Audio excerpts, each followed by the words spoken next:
Part 1. The Promise, a small village. A struggling father and his little daughter, who believed her dad could do anything. Every night, he promised her, "One day, you'll go to school like other children." Scene shows father working as a laborer, wiping sweat, looking at his daughter playing with broken dolls. But promises made in poverty often take years to come true. Part 2. The Letter. One morning, the father returned home with a smile, holding a letter. "You got admission, my princess," he said. Scene: daughter jumps with joy. Narrator: for her, that paper meant dreams. For him, it meant sleepless nights, wondering how to afford it. Camera shows him quietly pawning his wedding ring. Part 3. The sacrifice days turned into nights. The father worked double shifts, skipping meals so his daughter could study. Scene: he coughs, hides his pain, but dreams demand sacrifices, sometimes more than one can give.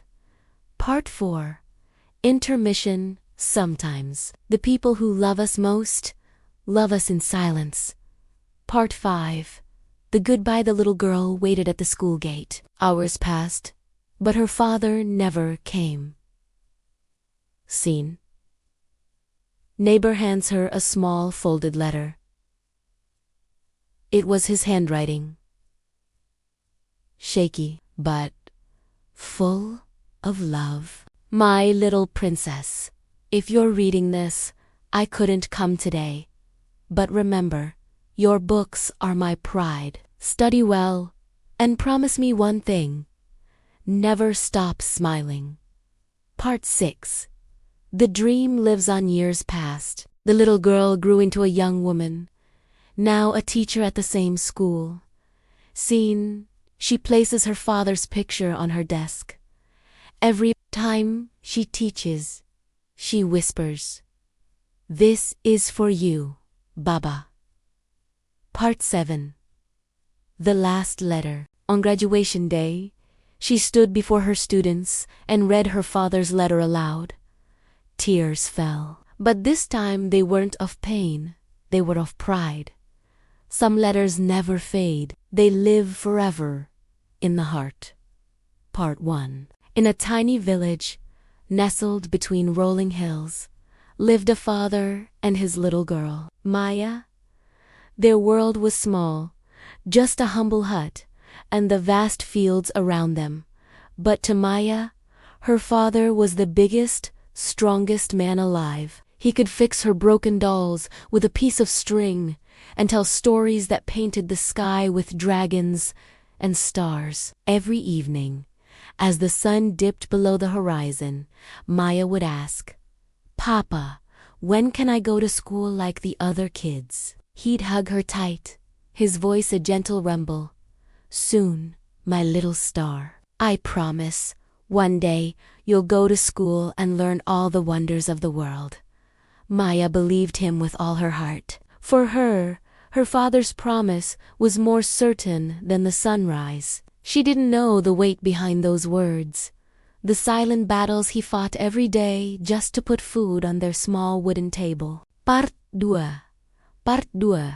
Days turned into weeks, and the father worked tirelessly. From dawn till dusk, his hands were calloused from tilling the unforgiving soil of their small plot of land. The harvests were meager, barely enough to sustain them. He took on odd jobs in the village, mending fences, carrying heavy loads, anything to earn an extra coin. Each coin was carefully saved in a small clay pot, hidden beneath a loose floorboard. That pot held more than just money, it held a dream. It was the dream of a school uniform, of new books with crisp pages, and the sound of his daughter's laughter as she ran to a classroom. Some nights, he would sit alone, counting the coins by the dim light of a candle, his heart aching with the slow pace of his progress. But the thought of Maya's bright, hopeful eyes gave him a strength he never knew he possessed. Part 3. One year, a harsh drought swept through the region. The earth cracked open, and the once green fields turned to dust. The river shrank to a muddy trickle. Hope began to dwindle in the village, but not in the father's heart. He knew giving up was not an option. He started waking up even earlier, walking miles to the next village to find work. Often returning long after Maya was asleep, he'd find her curled up, a worn-out picture book clutched in her hand. He would gently kiss her forehead, whispering, "I'm trying, my love. I'm trying." Maya, sensing his exhaustion even in her sleep, would sometimes leave a glass of water and a small, wilted flower by his bedside, a silent gesture of her unwavering love and faith in him. It was these small moments that fueled his determination, turning his exhaustion into resolve. Part 4. The day finally came when the little clay pot was full. The father's hands trembled as he counted the coins one last time. It was enough. It was finally enough. A wave of relief so powerful it almost brought him to his knees washed over him. He couldn't wait to tell Maya. The next morning, he woke her up with the biggest smile she had ever seen on his face. "Maya," he said, his voice thick with emotion, "remember my promise." Her eyes widened, sparkling with understanding and excitement. Are we going?" she whispered, barely daring to breathe. He nodded, tears welling up in his eyes. "Yes, my little star. Today, we're going to get you ready for school."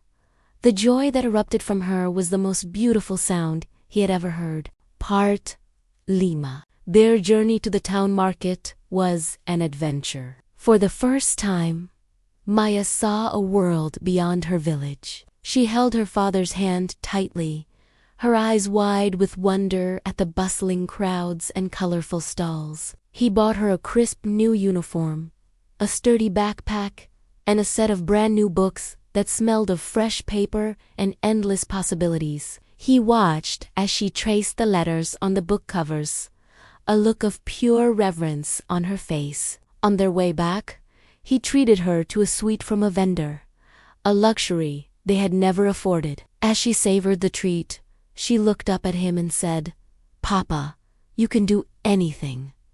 In that moment, seeing the pure, unadulterated happiness on his daughter's face, he felt like the richest man in the world. Every sacrifice, every sleepless night was worth it. Part Anam.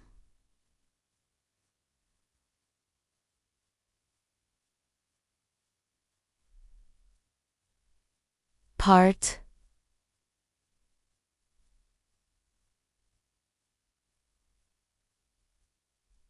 No. The first day of school arrived. Maya looked like a little princess in her new uniform, her hair neatly braided. The father walked her to the school gate, his heart a mixture of pride and nervousness. He knelt down to look her in the eyes. "Now, you go and learn everything," he said softly. "Be brave, be kind, and remember, I am so proud of you." Maya threw her arms around his neck, hugging him with all her might. "I love you, Papa," she mumbled into his shoulder. He watched as she took a deep breath, turned, and bravely walked through the school gates, disappearing into a crowd of other children. He stood there for a long time, a single tear tracing a path through the dust on his cheek. It wasn't a tear of sadness, but of profound, overwhelming love and fulfillment. Part 7. Years passed. Maya excelled in school, her mind as bright as her spirit. She never forgot the sacrifices her father made. She studied hard, not just for herself, but for him. She knew that every page she read was a testament to his love.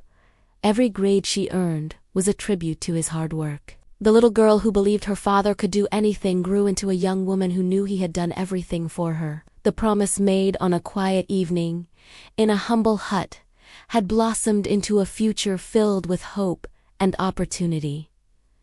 Their story wasn't just about a promise kept. It was about a father's unconditional love that moved mountains, turned dust into dreams, and proved that the greatest power in the world is the bond between a parent and a child. Thank you for watching. If this story touched your heart, please like, share, and subscribe for more.